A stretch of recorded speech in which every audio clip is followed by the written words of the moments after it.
काल तर एक आदिवासी मुली गायब होत आहेत अशीच तुमच्या चॅनलवर बातमी आली. अतिशय चिंताजनक आहे. त्याच्यामुळे मी माननीय मुख्यमंत्र्यांना एक पत्र आज सकाळी लिहिलेलं आहे. त्याच्यात मी माननीय मुख्यमंत्र्यांना एवढीच मागणी केली आहे, मगाशी मी बोलले तसं, की प्रत्येक ऑफिसमध्ये विशाखा कमिटी आहे का नाही, त्याची अंमलबजावणी होते का नाही, त्याचे नियम कायदे पाळणे ह्याचा राज्याचा आढावा माननीय मुख्यमंत्र्यांनी घ्यावा.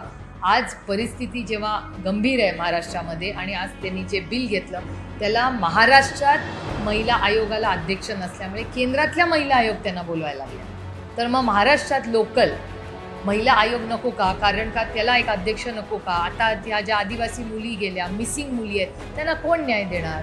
त्याच्यानंतर महिला पोलिसांबद्दल अनेक सूचना आल्या आहेत. त्या पिंक गाड्यांचा एवढा मोठा कार्यक्रम झाला, त्याचं पेट्रोलिंग का नाही वाढवत आहे?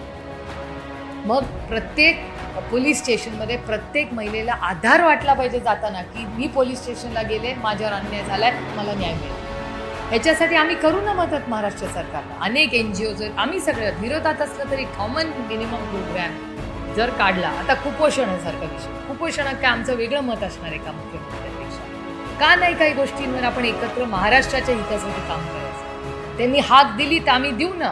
मी ह्याच्या ड्रग्सबद्दल किती वेळा महाराष्ट्राच्या माननीय मुख्यमंत्र्या तुमच्या चॅनलवर मी त्यांना किती विनंती केली की तुम्ही ड्रग फ्री महाराष्ट्र करा, आम्ही ताकदीने देवेंद्रजींच्या मागे. का नाही आम्ही हे करणार?